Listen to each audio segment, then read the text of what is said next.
Hello students, today we are going to start our first chapter, that is physical world. Before this we have studied mathematical tools. In mathematical tools we have studied about some portion of the mathematics which we are going to use or apply in the physics in the coming years. Okay, so today we will start new chapter, that is the first chapter of the physical world. So I welcome you all in the world of physics. Physics में enter करने से पहले या physics की दुनिया में enter करने से पहले हम सबसे पहले ये जान लेते हैं कि फ़िज़िक्स जो कि साइंस का एक पार्ट है, तो अगर फिज़िक्स साइंस का एक पार्ट है तो हमें साइंस के बारे में पता होना चाहिए कि साइंस क्या है. What is science? What is science? तो आंसर है science is organised knowledge.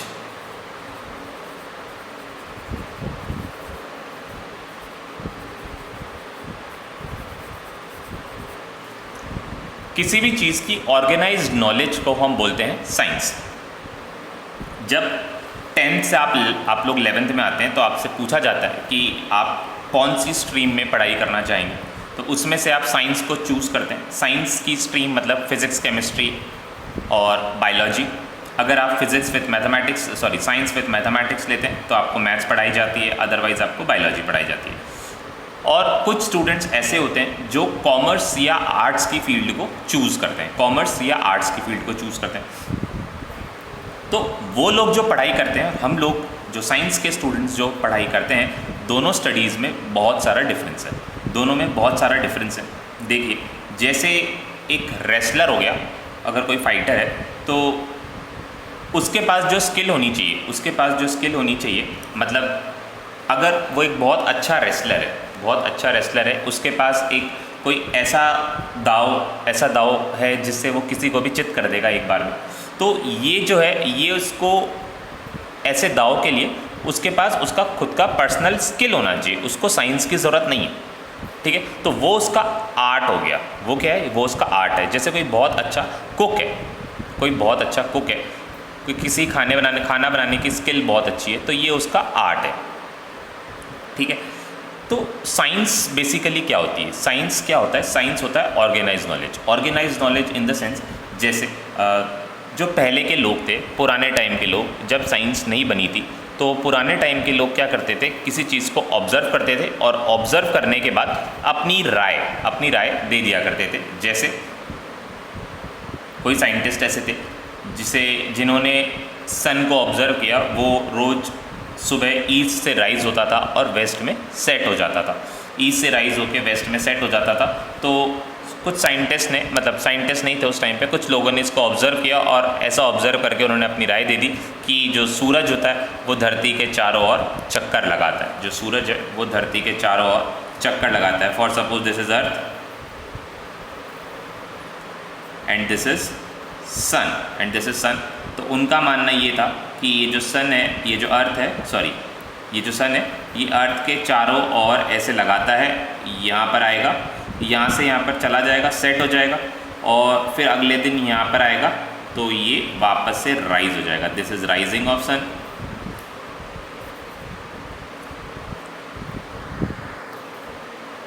This is setting of सन.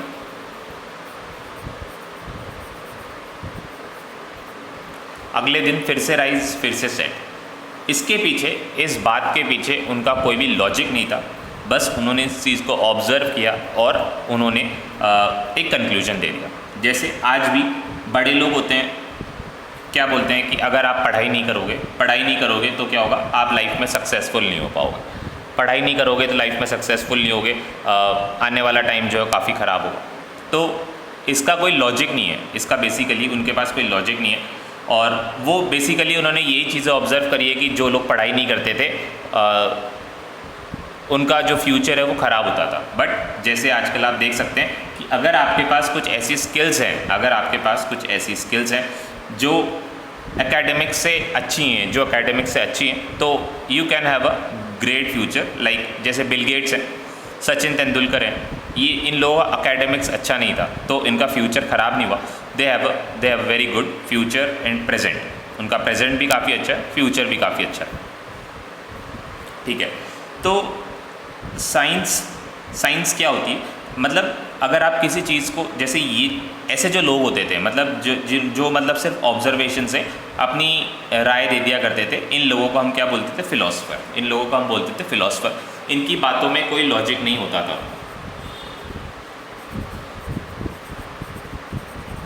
इनकी बातों में कोई लॉजिक नहीं होता था, ये सब पढ़ाई करते हैं, पढ़ाई नहीं, ये चीज़ों को ऑब्ज़र्व करते हैं और ऑब्ज़र्व करके ये बता देते हैं कि ऐसा करोगे तो ऐसा हो जाएगा, ठीक है।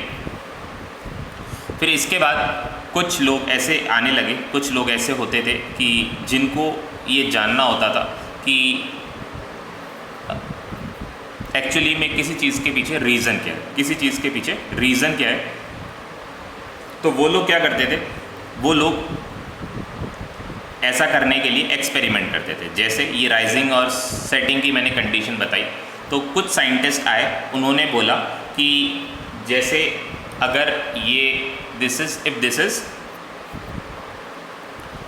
अर्थ एंड दिस इज़ सन, अगर अर्थ सन के चारों तरफ ऐसे चक्कर लगाता है, अर्थ सन के चारों तरफ ऐसे चक्कर लगाता है तो भी दिन और रात हो सकते हैं, और सन अर्थ के चारों तरफ चक्कर लगाता है तो भी दिन और रात हो सकते हैं। तो उन्होंने क्या किया, उन्होंने जो फिलोसफर्स थे उनके अगेंस्ट वो गए और उन्होंने बोला कि ऐसा भी हो सकता है, ऐसा करने से ऐसा हो सकता है।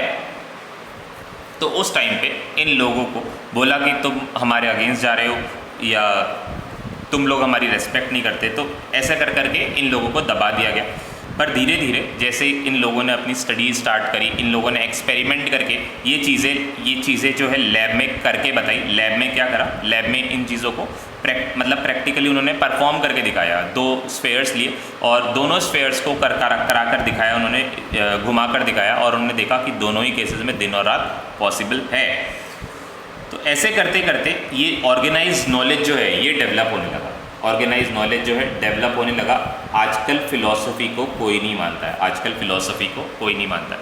तो साइंस क्या है, किसी भी चीज़ का ऑर्गेनाइज नॉलेज जो होता है उसको हम क्या बोलते हैं, उसको हम साइंस बोलते हैं। तो जो ऑर्गेनाइज नॉलेज होती है उसका, हर ऑर्गेनाइज नॉलेज का एक रीज़न होता है, हर ऑर्गेनाइज नॉलेज का एक रीज़न होता है, ठीक है। तो इन्होंने जो फ़िलॉसफी करके बताई ये सिर्फ इनका ऑब्जर्वेशन था। ऑब्जर्वेशन के साथ अगर आप रीजनिंग करते हैं, रीजनिंग करके एक पर्टिकुलर रीज़न बताते हैं किसी भी चीज़ का, तो उसे हम क्या बोलते हैं, उसे हम साइंस बोलते हैं, ठीक है। संस्कृत में एक वर्ड होता है शास्त्र।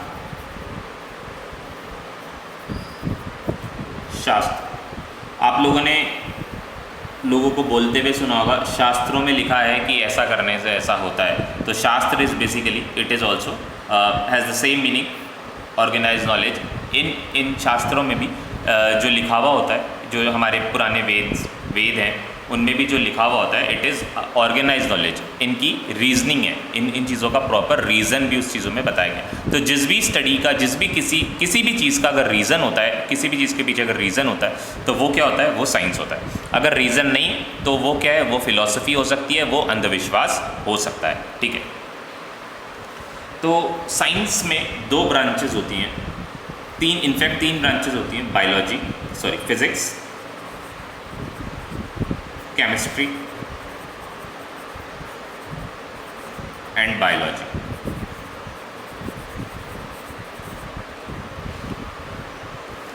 Biology means study of living creatures. This is biology. Bio means life. Chemistry, it is the study of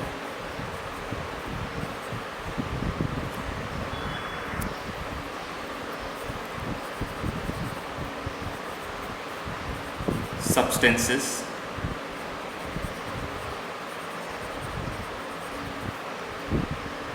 its structure,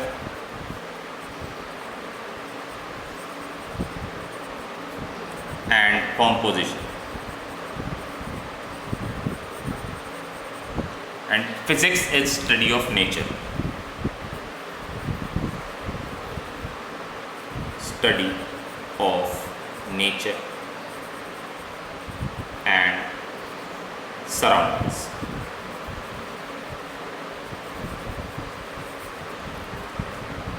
हम साइंस के इस सेक्शन में यानी फिज़िक्स के सेक्शन में क्या करेंगे, नेचर और हमारे आसपास जितनी भी चीज़ें हैं उनकी स्टडी करेंगे। जो भी फिज़िकल चेंजेस आपको नज़र आते हैं, दिन और रात होना, सॉलिड का लिक्विड में कन्वर्ट होना, ये लिक्विड का गैस में कन्वर्ट होना, या फिर रेनबोज़ का निकलना, या फिर मिरर में अपनी इमेज का नज़र आना, या फिर स्विमिंग पूल का शैलो नज़र आना, या फिर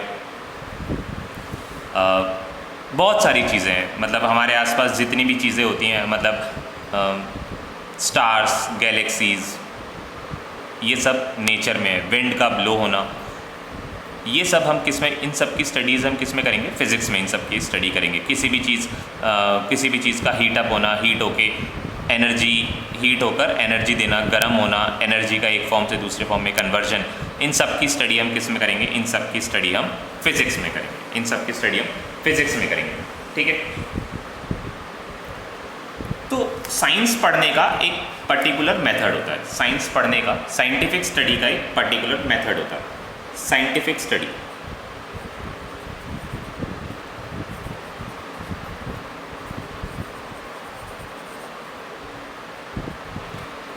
साइंस पढ़ने का जो मेथड होता है, साइंस पढ़ने के मेथड में सबसे पहले आप क्या करेंगे, साइंटिफिक स्टडी क्या होती है इसके बारे में बात करेंगे। Scientific study is step by step approach of step by step approach of study nature and natural phenomena, step by step approach of studying nature and natural phenomena and establishing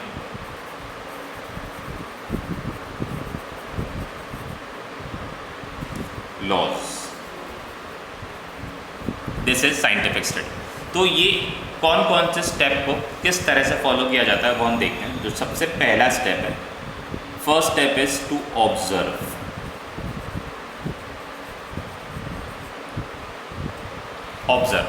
observation सबसे ज़्यादा important है। बिना observe करे, बिना किसी चीज़ को देखे आप उसकी स्टडी नहीं कर सकते। बिना किसी चीज़ को देखे उसकी स्टडी हम साइंस में नहीं कर सकते। जैसे अगर आपने सूरज को ईस्ट से निकलते और वेस्ट में सेट होते नहीं देखा तो आप रोटेशन ऑफ अर्थ या रिवॉल्यूशन ऑफ अर्थ की स्टडी नहीं कर सकते। अगर हमारे घर के बाहर जैसे कोई नदी है और वो नदी बह रही है लेफ़्ट से राइट, आपने उस चीज़ को पहले ऑब्जर्व किया कि ये लेफ़्ट से राइट बह रही है, तो ये लेफ़्ट से राइट बहने का रीज़न क्या है। मतलब अगर ये रीज़न तो बात की बात है, पहले तो आप किसी चीज़ को ऑब्जर्व करोगे, इसके बाद मतलब ये है कि किसी भी चीज़ को देखे बिना, किसी भी चीज़ को ऑब्जर्व करे बिना हम उसकी स्टडी साइंस में नहीं कर सकते। तो observation is the most important. सबसे पहले आपको क्या करना पड़ेगा, आपको किसी भी चीज़ को ऑब्जर्व करना पड़ेगा। जैसे न्यूटन ने ग्रेविटेशन के लॉ को देने से पहले, उससे पहले क्या किया, उसने एप्पल को ट्री से नीचे गिरते हुए देखा। उसने एप्पल को ट्री से नीचे गिरते हुए देखा। तो ये ट्री से नीचे गिरते हुए देखना क्या होता है, ये ऑब्जर्वेशन होता है। ऑब्जर्वेशन, कोई भी एक्सपेरिमेंट आप करते हो तो सबसे पहले क्या आता है, उसका ऑब्जर्वेशन आता है। ऑब्जर्वेशन दिए या ऑब्जर्वेशन को देखे बिना, उनकी स्टडी करे बिना आप किसी भी चीज़ के कंक्लूजन तक नहीं पहुंच सकते, किसी भी चीज़ के कंक्लूजन तक नहीं पहुंच सकते। तो first and the foremost thing is observation. Second step is controlled experiment.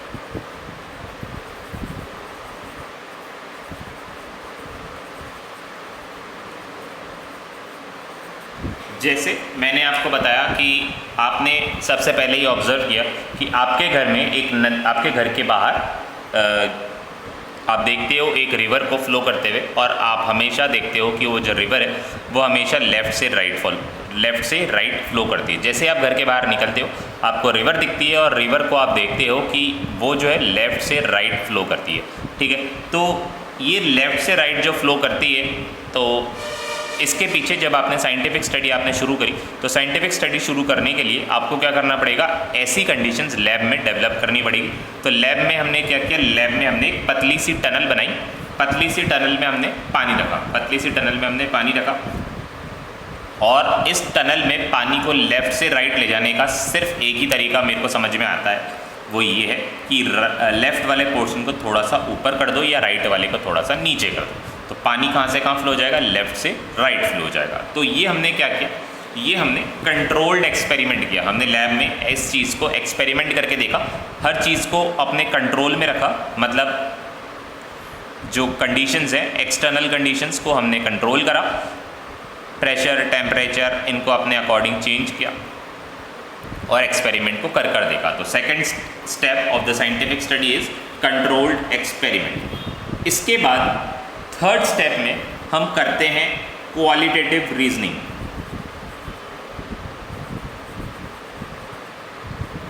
Qualitative as well as quantitative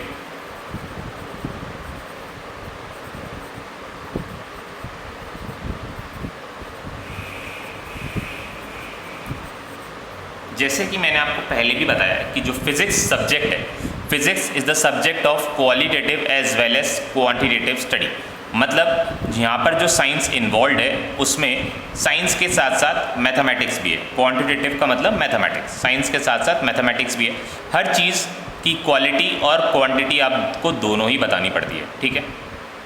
तो आपने जो रिवर को ऑब्ज़र्व किया वो लेफ़्ट से राइट फ्लो हो रही थी, लेफ़्ट से राइट फ्लो होने के बाद आपने बता दिया उसकी क्वालिटी कि जब हवा एयर ब्लो करती है या फिर हवा चलती है तो विंड की जो स्पीड है ये थोड़ी सी तेज़ हो जाती है। अगर सेम डायरेक्शन में रहती है, अगर हवा भी जैसे मान लीजिए अगर हवा भी लेफ़्ट टू राइट जाती है तो विंड की स्पीड थोड़ी सी तेज़ हो जाती है, और हवा अगर उल्टी डायरेक्शन में जाती है तो विंड की ये रिवर की जो स्पीड है ये थोड़ी सी धीरे हो जाती है, धीमा फ्लो करता है।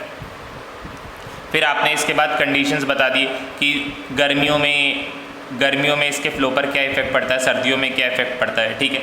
इसके साथ आपको क्वांटिटी भी बतानी पड़ेगी, मतलब अगर धीमा हो जाता है तो कितना धीमा हो जाता है, अगर तेज़ रहता है तो कितना तेज़ रहता है। तो ये आप कैसे बताओगे, ये स्पीड आपको कैलकुलेट करनी पड़ेगी, ये स्पीड आपको कैलकुलेट करनी पड़ेगी। आपको ये पता होना चाहिए कि जो रिवर फ्लो हो रही है इसका स्लोप कितना है, कितने एंगल पर, जिस प्लेन पर रिवर फ्लो हो रही है वो जो प्लेन है कितने एंगल पर इंक्लाइंड है, ये एंगल आपको पता चलेगा तो आप क्या कर पाओगे, आप रिवर की स्पीड बता पाओगे। और एयर या विंड की स्पीड के साथ इसके स्पीड पर जो इफ़ेक्ट होगा, कितना इफ़ेक्ट होगा, इतनी तेज़ विंड अगर चलेगी तो रिवर की जो स्पीड है कितनी कम या कितनी ज़्यादा हो पाएगी। ये आप क्या बता रहे हो, क्योंकि यहाँ पर मैथमेटिक्स इन्वॉल्व है, तो दिस इज़ क्वांटिटेटिव रीजनिंग। और आप अगर सिर्फ ये बता देते हो कि ये तेज़ या धीरे या फिर कम ज़्यादा, अगर इस तरह से बताते हो तो दिस इज़ क्वालिटी। तो क्वालिटी और क्वांटिटी में डिफरेंस ये है, क्वांटिटी में आपको एक्चुअल नंबर्स में डील करना पड़ता है, जहाँ पर आप नंबर्स में डील करते हो इट इज़ क्वांटिटेटिव रीजनिंग। जैसे न्यूटन ने लॉ ऑफ ग्रेविटेशन दिया। अब न्यूटन ने जब लॉ ऑफ ग्रेविटेशन दिया, एप्पल को गिरते हुए उन्होंने देखा, ऑब्जर्व किया, ठीक है। उसके बाद उन्होंने लैब में एक्सपेरिमेंट्स करे, उन्होंने देखा कि कोई भी दो ऑब्जेक्ट यूनिवर्स में एक दूसरे को अट्रैक्ट करते हैं। दो बड़ी बड़ी बॉल लटका दी और देखा कि जो बॉल है ये थोड़े टाइम में अपने मतलब क्या होते हैं, एक दूसरे के नज़दीक आ जाते हैं। ये बॉल्स जो हैं थोड़े टाइम में एक दूसरे के नज़दीक आ जाते हैं। दो बॉल्स ऐसे सस्पेंड कर दी गई और उन्होंने देखा ये दो बॉल्स जो हैं एक दूसरे के नज़दीक आ जाती है। तो ये उन्होंने क्या किया, ये इन्होंने कंट्रोल्ड एक्सपेरिमेंट किया, ठीक है। कंट्रोल्ड एक्सपेरिमेंट के बाद इन्होंने क्वालिटेटिव एंड क्वांटिटेटिव रीजनिंग की। कैसे रीजनिंग करी, इन्होंने बोला कि दो ऑब्जेक्ट्स को अगर दूर कर देंगे तो इनके बीच का जो फोर्स ऑफ अट्रैक्शन है ये कम हो जाएगा। इनको पास ले आएंगे तो इनके बीच में जो फोर्स ऑफ अट्रैक्शन है वो इंक्रीज़ हो जाएगा। अगर इनके मास को बढ़ा देंगे तो जो फोर्स है ये भी बढ़ जाएगा। तो दिस इज़, हम सिर्फ बढ़ने और कम होने की बात कर रहे हैं, तो दिस इज़ क्वालिटेटिव रीजनिंग। फिर न्यूटन ने ये बोला कि अगर इन दोनों ऑब्जेक्ट के बीच की जो डिस्टेंस है, इन दोनों ऑब्जेक्ट्स के बीच की डिस्टेंस अभी d है। अगर आपने इस डिस्टेंस को बढ़ाकर, इसको बढ़ाकर 2d कर दिया तो जो फोर्स है वो 1/4 टाइम्स हो जाएगी। तो यहाँ पर न्यूटन ने नंबर्स का गेम खेल लिया, तो इस तरह की जो रीजनिंग है ये क्या कहलाती है? This is quantitative reasoning, qualitative reasoning and quantitative reasoning. Qualitative और क्वांटिटेटिव रीजनिंग करने के बाद जो नेक्स्ट स्टेप होता है वो होता है मैथमेटिकल मॉडलिंग।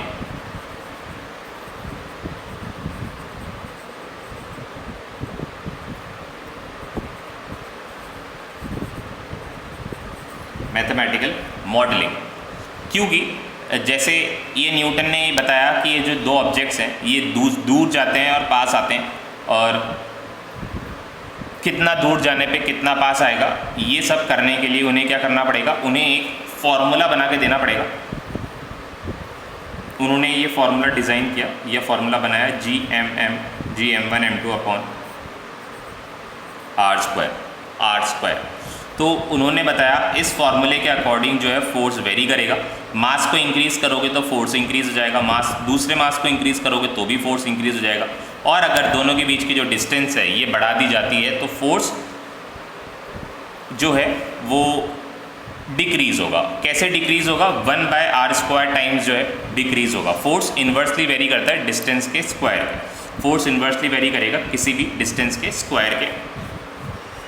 तो इन्होंने ये क्या करी? ये इन्होंने मैथमेटिकल मॉडलिंग करी। जो स्टडी उन्होंने करी है ये इन्होंने उसकी मैथमेटिकल मॉडलिंग करी।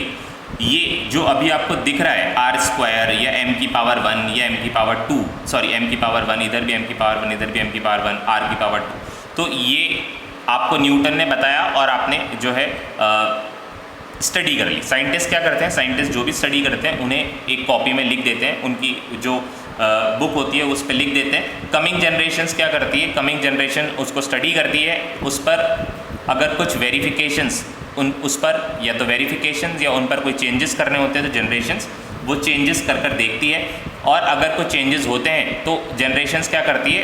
डे बाय डे उसको मॉडिफाई करती जाती है, तो साइंटिस्ट ने, जैसे न्यूटन ने एक बुक में लिख दिया होगा और वही बुक धीरे साइंटिस्ट ने उन पर स्टडी करी, और धीरे धीरे वो बुक जो है एक से एक और हमारी जनरेशन तक वो बुक जो है वो ट्रांसफ़र हो गई।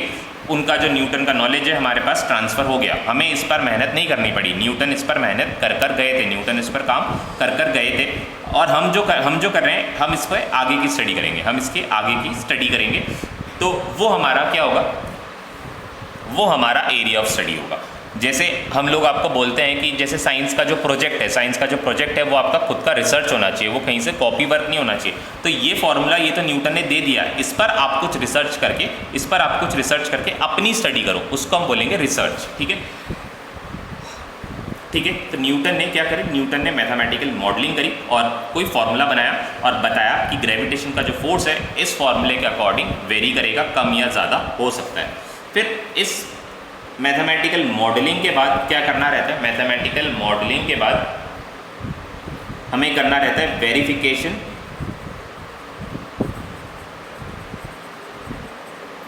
And falsification.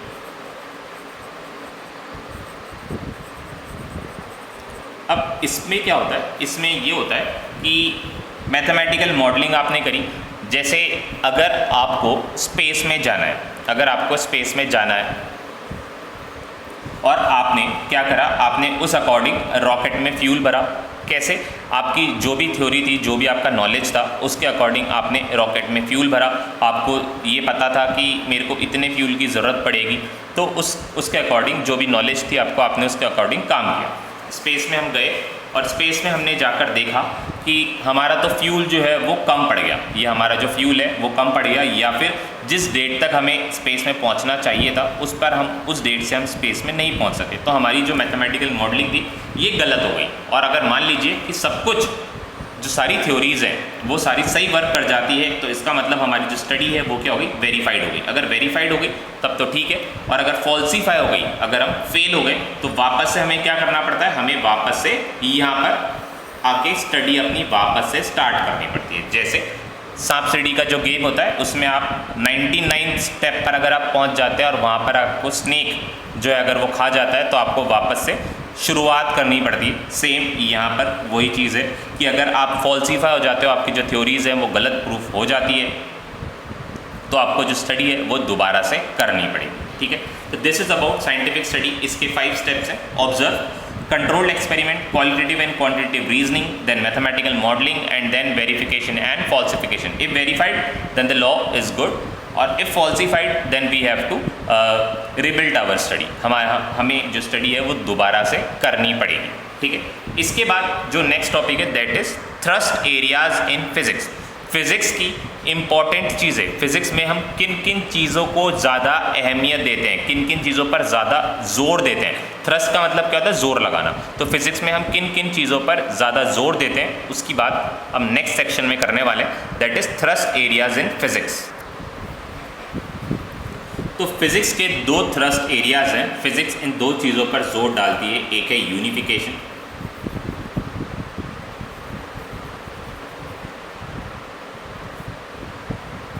यूनिफिकेशन का मतलब है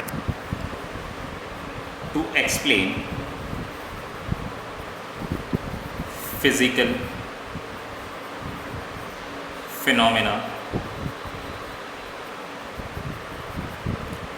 इन terms of few concepts and laws। ठीक है, यूनिफिकेशन इसका ये मतलब है कि कुछ लॉज या कुछ कंसेप्ट्स के बेसिस पर ही हम क्या करते हैं, हम पूरी फिजिक्स को एक्सप्लेन करने की कोशिश करते हैं। कुछ कंसेप्ट्स या कुछ लॉज के बेसिस पर हम पूरी फिजिक्स को एक्सप्लेन करने की कोशिश करते हैं। जैसे न्यूटन ने दिया law of gravitation. Law of gravitation से आप क्या क्या एक्सप्लेन कर सकते हैं? लॉ ऑफ ग्रेविटेशन से आप एक्सप्लेन कर सकते हो कि कोई भी ऑब्जेक्ट जो है वो अर्थ की तरफ क्यों अट्रैक्ट होता है। इससे आप एक्सप्लेन कर सकते हो कि मून अर्थ के चारों तरफ क्यों रोटेट होता है। इससे आप एक्सप्लेन कर सकते हो कि जो अर्थ है वो सन के चारों तरफ क्यों चक्कर लगाती है एलिप्टिकल ऑर्बिट पे।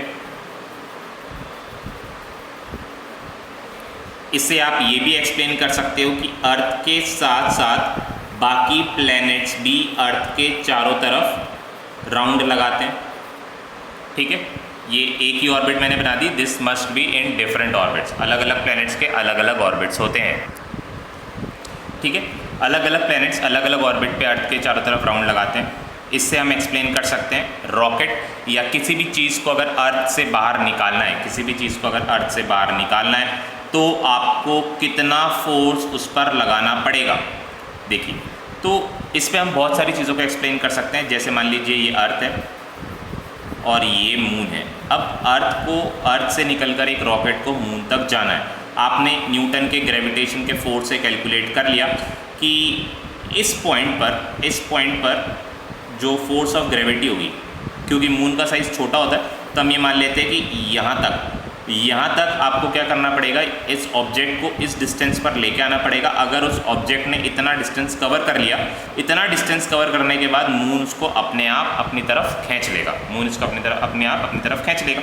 तो अगर आपको यहाँ से अर्थ से मून पर जाना है तो भी आप ग्रेविटेशन के लॉज को यूज़ करोगे। तो ग्रेविटेशन का एक ही लॉ बहुत सारे कंसेप्ट्स या बहुत सारे नेचुरल फिनोमेना को एक्सप्लेन करता है। This is about unification. जैसे साइंटिस्ट अभी भी एक ऐसे पार्टिकल को ढूंढ रहे हैं जिससे पूरा यूनिवर्स बना है। इसको हम बोलते हैं गॉड पार्टिकल। अभी तक साइंटिस्ट को नहीं मिल पाया है। साइंटिस्ट का ये मानना है कि जब ये पूरी की पूरी दुनिया एक ही एक्सप्लोजन से बनी है, ये पूरी की पूरी दुनिया, ये पूरा का पूरा यूनिवर्स एक ही एक्सप्लोजन से बना है। It is all a result of a single piece of matter में ही एक्सप्लोजन हुआ था और उसी से ये सब कुछ बना है। तो इसका मतलब ये है कि सब पार्टिकल्स में, सारे मैटर में, यूनिवर्स की हर एक चीज़ में वो पार्टिकल हमें मिलना चाहिए। वो पार्टिकल है गॉड पार्टिकल। अभी तक हमें ये पार्टिकल नहीं मिल पाया है अनफॉर्चुनेटली, बट साइंटिस्ट को ये पूरा विश्वास है कि वो ऐसा पार्टिकल ज़रूर ढूंढ कर निकालेंगे। ठीक है। तो इट इज़ गॉड, मतलब हम क्या करना चाहते हैं, हम पूरे यूनिवर्स की जितनी भी मैटर, जितनी भी अलग अलग चीज़ें आप पढ़ते हैं, हम सबको यूनिफाई करना चाहते हैं। तो फिज़िक्स इन सब पर वर्क करता है। जैसे इतने सारे हमारे पास अलग अलग फोर्सेस हैं, इतने सारे अलग अलग फोर्सेस हैं, फ्रिक्शन का फोर्स अलग, केमिकल बॉन्डिंग के लिए वजह से लगने वाला फोर्स अलग, ग्रेविटेशन का फोर्स अलग, मैग्नेट की वजह से फोर्स अलग, चार्जेस पे लगने वाले जो फोर्स हैं, अट्रैक्शन है, रिपल्शन, वो अलग। इतने सारे हमारे पास अलग अलग फोर्सेस हैं। इन फोर्सेस के बावजूद हमने सारे फोर्सेस को सिर्फ ग्रेविटेशन और इलेक्ट्रोमैग्नेटिक फोर्स से एक्सप्लेन करा है। सारे फोर्सेस को, जितने भी फोर्सेस आपको दिखते हैं वो या तो ग्रेविटी से एक्सप्लेन हो जाएंगे या फिर इलेक्ट्रोमैग्नेटिक फोर्स से एक्सप्लेन हो जाएंगे। कोई तीसरी चीज़ है ही नहीं हमारे को दिखने वाली फोर्सेस में। अगर आप एटम के अंदर जाओगे, एटम के अंदर आपको न्यूक्लियर और स्ट्रॉन्ग न्यूक्लियर और वीक न्यूक्लियर फोर्स भी मिलेंगे। वो एटम के अंदर वो चीज़ें हमें नज़र नहीं आती। तो इसके अलावा जो भी आप मोस्ट ऑफ द फोर्सेस आप ऑब्जर्व करेंगे वहाँ पर फ्रिक्शन इन्वॉल्व है। जैसे बोर्ड पर आपने लिखा और चौक के पार्टिकल्स बोर्ड पर स्टिक हो गए, चौक के पार्टिकल्स बोर्ड पर स्टिक हो गए, तो it is because of charges. तो जो फ्रिक्शन हुआ किस किस के बीच में, चौक के पार्टिकल्स और बोर्ड के बीच में, उससे क्या हुए, उससे चौक के पार्टिकल्स चार्ज हो गए और बोर्ड पर स्टिक हो गए। ये फ्रिक्शन से एक्सप्लेन हमने कर दिया। हमारा चलना, व्हीकल्स का रोड पर मूव करना, ट्रेन का चलना, ये सब हमने, इन सारे फोर्सेस को हमने किससे एक्सप्लेन कर दिया, इन सारे फोर्सेस को जो कि फ्रिक्शन से थे। इलेक्ट्रोमैग्नेटिक फोर्स से हमने एक्सप्लेन कर दिया, किसी भी दो चार्जेस को एक दूसरे को अट्रैक्ट या रिपेल करना, इट इज़ अगेन इलेक्ट्रोस्टैटिक। अगर मास की वजह से अट्रैक्ट होते हैं तो इट इज़ ग्रेविटेशन फोर्सेस। तो जितनी भी हमारे पास फोर्सेज हैं सबको हमने इलेक्ट्रिक या मैग्नेटिक फोर्स से एक्सप्लेन कर रखा है। जैसे सोडियम और क्लोराइड के बीच में बॉन्ड बनता है और ये बनाते हैं NaCl। तो ये केमिस्ट्री में आप पढ़ते हो, बट फोर्स कौन सा है, फोर्स है इलेक्ट्रोमैग्नेटिक फोर्स। चार्ज के होने पे पॉजिटिव और नेगेटिव चार्ज क्या करते हैं, एक दूसरे को अट्रैक्ट करते हैं। तो दिस इज इलेक्ट्रोमैग्नेटिक फोर्स। ठीक है, दुनिया में कोई भी फोर्स होगा उसे हम इलेक्ट्रोमैग्नेटिक या फिर ग्रेविटी के फोर्स से एक्सप्लेन कर देंगे। अगर एटम के अंदर की बात करेंगे तो वो न्यूक्लियर फोर्स होगा। ठीक है, वो न्यूक्लियर फोर्स होगा, स्ट्रॉन्ग न्यूक्लियर या वीक न्यूक्लियर, ये डिपेंड करेगा। ठीक है, ये हम अभी चैप्टर के नेक्स्ट हाफ में पढ़ने वाले। तो दिस इज़ अबाउट यूनिफिकेशन। हम चीज़ों को इकट्ठी करके पढ़ने में ज़्यादा जोर देते हैं, चीज़ों को इकट्ठी करके पढ़ने में ज़्यादा जोर देते हैं कि जो स्टडी है वो यूनिफाइड रहनी चाहिए। जैसे एक और एग्जांपल मैं आपको देता हूँ। जैसे डिस्टेंस को मेजर करने की अलग अलग यूनिट्स है, डिस्टेंस को मेजर करने की अलग अलग यूनिट्स हैं। जैसे एक गांव में हम बात करते हैं, तो अगर आपको कपड़ा खरीदने जाना है तो आप बोलेंगे कि 2 बिलांग कपड़ा देना, या फिर आप उसको बोल सकते हैं 2 हाथ कपड़ा देना। ठीक है, तो इससे जो होता है शॉपकीपर को बहुत प्रॉब्लम होती थी। तो हमने क्या करा, हमने डिस्टेंस की एक प्रॉपर यूनिट बना दी। अब पूरी दुनिया में वही यूनिट चलती है, पूरी दुनिया में वही यूनिट चलती है, और वो क्या है, मीटर। तो हमने क्या करा, हमने सारी यूनिट्स को एक साथ यूनाइट कर दिया। हमने उनकी यूनिट्स को गलत नहीं बोला। कोई उसको फीट में नापता था, कोई उसको किसी दूसरे यूनिट्स में, जैसे इंडियन यूनिट्स है एकड़, वो एरिया को नापने की है, सॉरी, जैसे एकड़, जैसे ये बिलांग हो गया, जैसे 2 हाथ हो गए, 3 हाथ हो गए, तो इनमें क्या डिफरेंस आ जाते थे। तो हमने क्या करा, हमने इनका एक प्रॉपर यूनिफिकेशन कर दिया कि सारी की सारी यूनिट जो है इसके बराबर होगी। किसके बराबर होगी, 1 मीटर के। किसी को भी आपको कंपेयर करना है 1 मीटर से करोगे। मान लो आप 1 किलोमीटर की बात कर रहे हो, तो आप बोलोगे कि 1 किलोमीटर में कितने मीटर्स होते हैं, 1 किलोमीटर में 1000 मीटर्स होते हैं। तो आपने किलोमीटर को मीटर में, मतलब किलोमीटर को मीटर में कन्वर्ट कर दिया। तो जो ये मीटर यूनिट है, ये हमने क्या करा, सारी डिस्टेंसेस के लिए एक ऐसा यूनिट बना दी, और सारे डिस्टेंसेस को हम किस में नापने लगे, हम उसको मीटर में नापने लगे। जैसे फीट है, इंचेस हैं, इन सब का मीटर में डेरिवेशन होता है, इन सब का मीटर में कन्वर्ट कर सकते हैं। ठीक है, इसके बाद जो दूसरा थ्रस्ट एरिया है वो है रिडक्शनिज्म।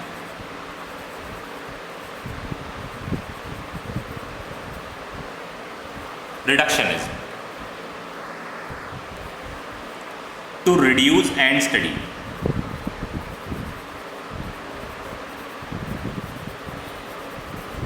जैसे अगर इलेक्ट्रिसिटी की जनरेशन की आप बात करते हैं, इलेक्ट्रिसिटी के जनरेशन की बात करते हैं, तो ये एक बहुत बड़ा प्रोसेस हो जाता है। इसको हम छोटे छोटे स्टेप्स में स्टडी करते हैं। जैसे छोटे छोटे स्टेप्स में स्टडी करने का मतलब है, जैसे कि हमने कोयले को जलाया, कोयले को जलाया तो वहाँ से हीट जनरेट हुई। उस हीट को यूज़ करके हमने क्या करा, हमने पानी को स्टीम में कन्वर्ट किया, स्टीम जनरेट करी।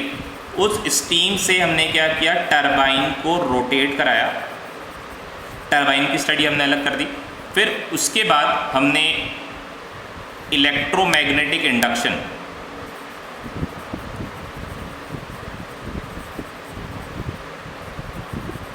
इलेक्ट्रोमैग्नेटिक इंडक्शन जिस पर बेस्ड होता है जनरेटर, इसकी स्टडी करी। जनरेटर के बाद हमने क्या करा, हमने कन्वर्जन, वोल्टेज को हाई वोल्टेज से लो वोल्टेज में कन्वर्ट करना या फिर उसका ट्रांसफ़र करना, ट्रांसफ़र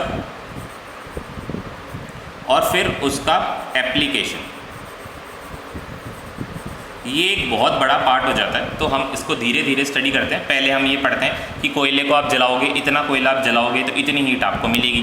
फिर उस हीट से आप क्या कर सकते हो, उस हीट से आप इतनी स्टीम आप बना सकते हो, उस स्टीम से टरबाइन जो है इतनी स्पीड से रोटेट हो सकता है। फिर आपने जनरेटर की स्टडी करी। जनरेटर एक ऐसा डिवाइस होता है जिसमें मैकेनिकल एनर्जी जो है इलेक्ट्रिकल एनर्जी में कन्वर्ट हो जाती है। वो किस पर काम करती है, वो इलेक्ट्रोमैग्नेटिक इंडक्शन में काम करती है, जो कि अपने आप में एक बहुत बड़ा टॉपिक है। 12th क्लास में एक पूरा चैप्टर है इलेक्ट्रोमैग्नेटिक इंडक्शन का। उसके बाद जो बिजली हमने बनाई, जो इलेक्ट्रिक एनर्जी हमने बनाई, उसको ट्रांसफ़र कैसे करनी है, फिर वो घरों में अप्लाई, उसको घरों में यूज़ कैसे करनी है। तो ये पूरी की पूरी जो स्टडी है, ये एक बहुत बड़ी स्टडी हो जाती है। तो हम इसको तोड़ तोड़ कर छोटे छोटे पार्ट्स में स्टडी करते हैं, ठीक है। This is reductionism. इसके बाद जो हमारा नेक्स्ट टॉपिक है वो है scope in physics. Scope in physics, तो इसका आंसर है the scope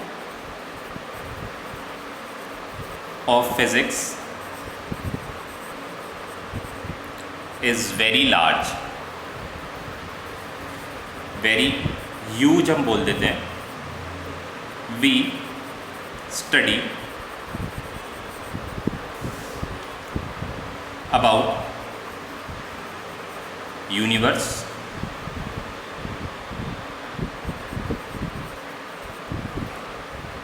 which is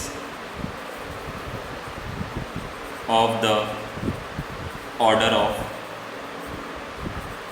10 raised to the power 25 meter, and we also study about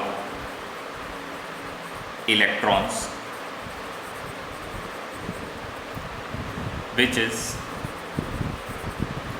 of the order of 10 raised to the power -14 metre. मतलब आप difference देख सकते हैं, आप range देख रहे हैं। रेंज जो फिज़िक्स का है, फिज़िक्स जो है यूनिवर्स जो कि है 10 raised to the power 25 metre से लेकर आप स्टडी कर रहे हैं साइज़ ऑफ द इलेक्ट्रॉन जो कि है 10 raised to the power -14 metre. Physics की रेंज इतनी बड़ी है। ये जो 10 के साथ 25 जीरो और 10 के साथ और 1 डिवाइडेड बाय 10 के साथ 14 जीरो जो आप देख रहे हैं, काफ़ी बड़ा है। ये इटसेल्फ ये एक्सप्लेन करता है कि आप इनके बीच में आने वाले हर एक पार्टिकल की स्टडी फिज़िक्स में करते हैं। जैसे यूनिवर्स का साइज़, 2 स्टार्स के बीच की डिस्टेंस, इतना बड़ा डिस्टेंस, उसको भी हम मेजर करते हैं। इलेक्ट्रॉन का साइज़, न्यूक्लियर साइज़, ये भी हम मेजर करते हैं। इसके साथ ही जैसे मास, यूनिवर्स का मास, किसी भी स्टार का मास जो कि कितना बड़ा होगा, उसके साथ ही हम इलेक्ट्रॉन का मास जो कि बहुत छोटा होता है, न्यूक्लियर मास जो काफ़ी कम होता है। तो फिज़िक्स का जो स्कोप है काफ़ी ज़्यादा है, काफ़ी बड़ा है। ये एग्जैक्टली वैसा ही है जैसे आप किसी कंपनी में जाएंगे तो जाने से पहले आप पूछेंगे कि इसका स्कोप क्या है, तो आपको ये बताया जाएगा कि यहाँ पर आप जैसे अगर 10,000 रुपये से काम करना शुरू करेंगे तो इसका स्कोप इतना है कि आगे जाके आप 1 लाख रुपए महीना भी कमा सकते हो। तो आपने देखा कि अच्छा इसका स्कोप तो काफ़ी अच्छा है। फिर आपको एक दूसरी कंपनी पता लगी, वहाँ पर आपको बताया कि यहाँ पर आप 5,000 रुपये से शुरुआत कर सकते हो और 2 लाख रुपये तक फ्यूचर में आपकी सैलरी हो सकती है। तो आपने देखा कि अरे यार इसका स्कोप तो और भी अच्छा है। तो आपने स्कोप को डिसाइड करके अपनी जो जॉब अपॉर्चुनिटी है उसको चूज़ किया। तो स्कोप क्या होता है? स्कोप होता है कि कितना वेरिएशन किसी भी चीज़ के अंदर है। तो फिज़िक्स में जो वेरिएशन है काफ़ी बड़ा है, काफ़ी छोटे से लेकर हम काफ़ी बड़े ऑब्जेक्ट्स तक की स्टडी करते हैं और उनके बारे में हर एक छोटी चीज़ कि कितनी हीट, कितना मास, कितनी एनर्जी किसी भी चीज़ से जनरेट हो रही है, इलेक्ट्रॉन से कितनी एनर्जी जनरेट हो रही है, यूनिवर्स में कितनी एनर्जी जनरेट हो रही है, इतना सारा टॉपिक, काफ़ी वास्ट है फिज़िक्स। बहुत सारी चीज़ें हम फिज़िक्स में स्टडी करते हैं। तो the scope of the physics is very vast, very huge and it includes almost everything in nature. Nature में हर एक चीज़, बड़े से बड़ी और छोटे से छोटी चीज़ों की स्टडी हम फिज़िक्स में करते हैं। ठीक है, तो this is about scope of physics. अब नेक्स्ट क्लास में हम पढ़ेंगे कि फ़िज़िक्स में ब्रांचेस कौन कौन से अवेलेबल है, कौन कौन सी ब्रांचेस हैं फ़िज़िक्स की, और फिज़िक्स में एक्साइटमेंट क्या है कि हम फिज़िक्स को पढ़ते क्यों हैं, फ़िज़िक्स पढ़ने में हमें मज़ा क्यों आता है, ये भी हम नेक्स्ट क्लास में पढ़ेंगे। हालांकि सबको पता है कि फ़िज़िक्स पढ़ने में मज़ा बहुत कम ही लोगों को आता होगा, बट फिर भी क्योंकि हमारे सिलेबस में है, तो अगर हमें सिलेबस में है तो हमें इसको अडेप्ट कर लेना चाहिए और हमें इसको पूरी इच्छा के साथ हमें इसको पढ़ना चाहिए। अगर इसमें इंटरेस्ट नहीं लोगे तो आप ही का नुकसान है, आपको उसमें इंटरेस्ट लेना पड़ेगा, इसको इंटरेस्टिंग बनाना पड़ेगा। मैं पूरी कोशिश करूँगा जो सब्जेक्ट है हमारा वो इंटरेस्टिंग रहे और क्लास में आप लोग बोर नहीं हो, आपको मज़ा आता रहे। तो एक्साइटमेंट ऑफ फिज़िक्स हम पढ़ेंगे और उसके बाद हम पढ़ेंगे different types of forces and different laws in physics. तो जो ये चैप्टर है फिजिकल वर्ल्ड, वेटेज इसका काफ़ी कम है, बट क्योंकि फिज़िक्स का इंट्रोडक्शन, साइंस का इंट्रोडक्शन देना बहुत ज़रूरी होता है। जैसे किसी भी प्लेस में आप घूमने जाते हैं, कहीं भी जगह आप घूमने जाते हैं तो इंटरनेट पे पहले उसकी रिसर्च कर लेते हैं, पहले पता चल जाता है कि अरे हम क्या क्या पढ़ने वाले हैं, क्या क्या चीज़ें हम देखने वाले हैं, तो उसका मज़ा अलग ही आता है। ठीक है, तो अगर फिज़िक्स में हम आने वाले सालों में हमें पता रहे कि आने वाले 2 सालों में हम क्या क्या पढ़ने वाले हैं, तो फिज़िक्स पढ़ना आपके लिए काफ़ी इंटरेस्टिंग रहेगा। तो ये इस चैप्टर का इंट्रोडक्शन इसीलिए इम्पॉर्टेंट है कि ये आने वाले 2 सालों में आपको क्या क्या पढ़ना है, किस किस तरह से पढ़ना है, तो ये सब आपको इस चैप्टर में बताया जाएगा। ठीक है, तो वेटेज इसका काफ़ी कम है बट इम्पॉर्टेंस काफ़ी ज़्यादा है, तो आपको इस चैप्टर को पूरे इंपॉर्टेंस के साथ पढ़ना है। इसका वेटेज एग्ज़ाम में 3 मार्क्स का होता है, बस मेन एग्ज़ाम में सिर्फ 3 मार्क्स का होता है और स्कोर करने के लिए भी काफ़ी इजी रहेगा। 3 मार्क्स आप काफ़ी अच्छे से स्कोर कर पाएंगे इस चैप्टर में और इंटरेस्टिंग भी है। आने वाले टाइम में, आने वाले 2 सालों में आप क्या क्या पढ़ेंगे, इन सब की स्टडी, इन सब का जो इंटरेस्ट है ये आपका इसी चैप्टर से डेवलप होगा। तो आज हम यहीं पर एंड करते हैं, नेक्स्ट क्लास में हम पढ़ेंगे एक्साइटमेंट इन फिज़िक्स।